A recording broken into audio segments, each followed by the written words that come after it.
In this video, we will be creating our toolbox ends.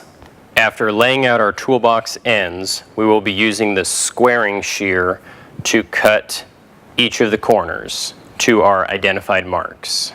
It is important to line up our marks very carefully and very accurately.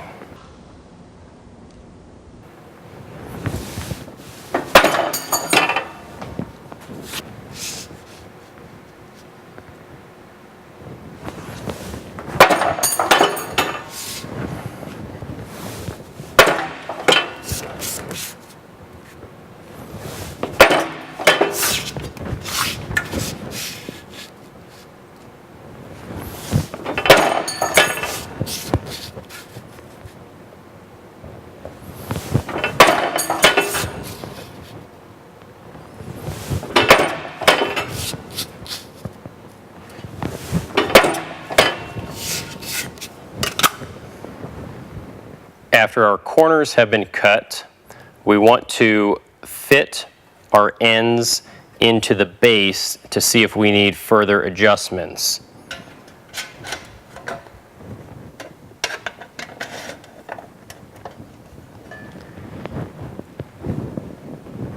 If we take a close look at our end with it being installed, we can see that the left side is tied up against the left side of our toolbox.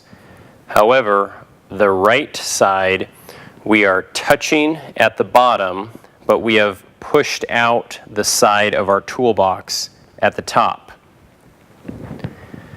This is an indication that our side pieces are slightly too wide to fit in here comfortably.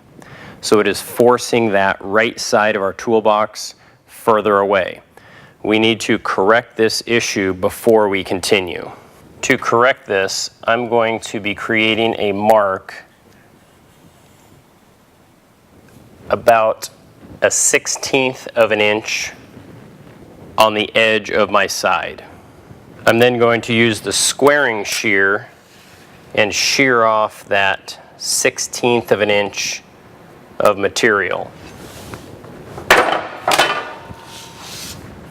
And I'm again going to test fit that. This time it slid easily in place and did not push out the sides of my toolbox.